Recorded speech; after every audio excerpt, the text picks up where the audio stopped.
quite a bit before the bowl game about Poncho and snapping, first time in an extended time. Right, he's had a good part of the offseason to start working. How's it been working?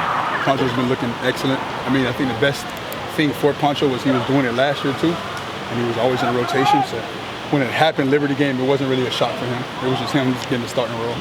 So for him to be able now to get comfortable, you can see the confidence that he's playing with now.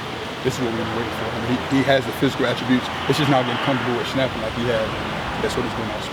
What you like with the other things that go into being the starting center as opposed to he was kind of reserve, kind of Swiss Army knife. But what changes just kind of big picture for him taking that role? Big picture, not much. He's still got to be confident. He's still got to communicate. He's still got to be the leader whenever he's in. So for the most part, it's just a little bit more requirement out of him to always be right, especially running with the bigger groups and the starters and things of that nature. So for him, it's just having that confidence and having that presence, no matter what the defense gives us. Obviously, we see a ton of stuff from Marcus Mariota. It helps him because he feels confident in making those calls and making those plays.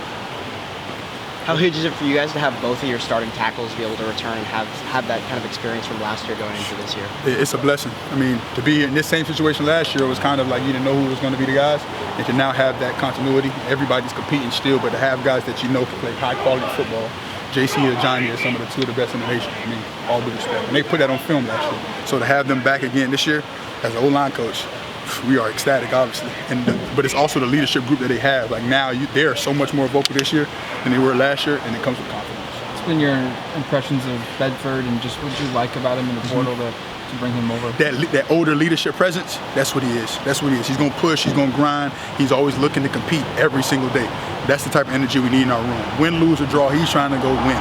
That's what he's trying to do, point blank. So for him right now, it's adjusting to the playbook, learning because it's all new to him.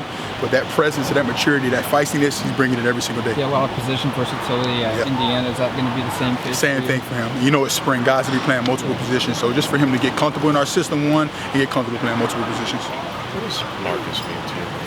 Because he's one of the few guys that dates back to your first tenure here, and one of those few guys on the team that dates that far back. So just experience, is always a valuable, but like his experience is a little bit different than others. No doubt. And I think the thing that Marcus has taken on is he's attacked his body just as much as the grind, and I think the younger guys are seeing that. So the leadership that he has, he's been a leader for a long time. He's got that presence about him. But like you said, having that continuity with the older guys and the younger guys, he's got the respect of the older guys, like the guys who've been here since way before, and you got the respect of the young guys like Shaq and guys who just got here like Shaq and Trent. So his presence is always needed in our room. He's the alpha in our room because he's been here the longest, but he matches it with his play. So for us, Marcus is an invaluable piece for us. He's always going to be that stronghold for us, and because he's got so much position flex, he can play all three in the interior. How comfortable do you feel in the role now after you're on the job? What do you think you've learned the most since coming last year? I won't say I'm comfortable because we always try to be uncomfortable, but I definitely have a little bit more comfortability with what's going around us, you know what I mean? So it definitely does help to now have a year under us, to have a bunch of guys returning. But the law firm being together this long, we know how to work with each other. We know what our guys are looking for. We're now in the tempo and a system and rhythm where we're always looking to be uncomfortable, but now you have the continuity with each other. You know what to expect, you know what that standard is, and what it looks like to be. What's the next step for Josh in his development, just being that left tackle? I mean, for him, it's just all our guys is going to be continued growth. I think the next level for JC, and he's starting to do it already, is just to turn that a-hole up. Finish, nasty, grudge, because you can see from an athleticism standpoint, you can see from an assignment standpoint, he's going to be where he's supposed to be and how he's supposed to be there. And for him, we challenge him to turn that a-hole up, and he's doing that already. What have you liked from Jaquan McRoy as he's gotten his feet wet with his first experience in college football? Big Shaq is Big Shaq for a reason. That's a large man. It's a large man, and for him to get comfortable in our system, still learning the plays, obviously, mid-year, but for him to see the athleticism a large human like that possesses, both him and Trent, our young guys that have come in mid-year, they've handled it.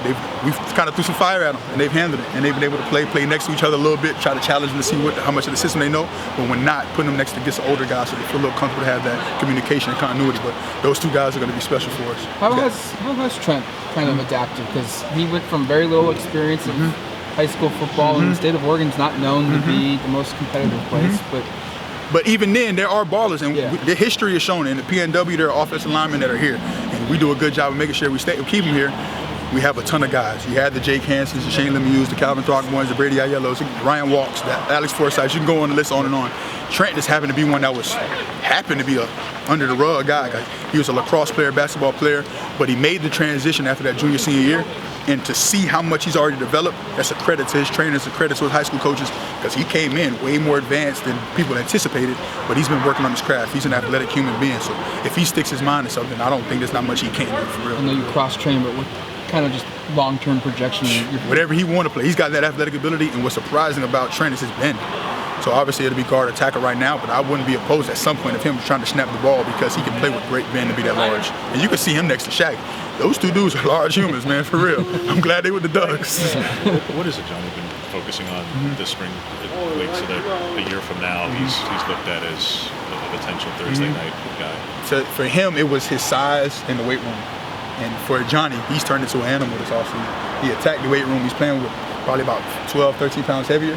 And you can see that he put it on the right way. Coach Wilson Love and our strength staff did a tremendous job with him. He put it on the right way, and he's still moving as efficient and as explosive as he was last year. But you can see by his presence, he's a much larger human than he was last year. How important is this month in particular, not just to everybody's in the league, but specifically to the twos, because a year from now you're going to be replacing 5 to 7 guys and maybe 4 starters.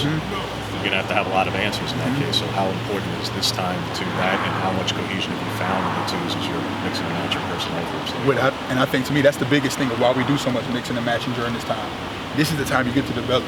There isn't a game in a month. The only game we have is against ourselves. So if we can continue to develop all our guys in multiple positions, you can challenge them a bit more right now. So this is the time to challenge them because, like you said, last year at this time, the Janorises, the Lee Pays, those guys were lost in the world a little bit, but right now they're competing for us right now. So it's the same thing. You want to continue to develop those guys every single day, but have that comfortability in whatever position that they are or to get most comfortable with, that's where you see their future at. Is Kavika working mainly in tackle now? Yeah, so like Kavika's our swing guy. He can play tackle or guard. So right now it's probably mainly tackle, but he gets some guard reps too, and he'll do it on both sides. What's Ryan Walk like as a coach? Ryan Walk is the man. Like obviously he was the man when I was a GA here, and he worked his tail from a walk-on to a scholarship to a multiple game starter. And he's been season ticket holder. He was sitting in that stadium. So everybody here knows who Ryan Walk is, but to have that presence in our room, one, half these guys play with him. So they know exactly who he is from a respect standpoint, but two, you know he knows so much ball.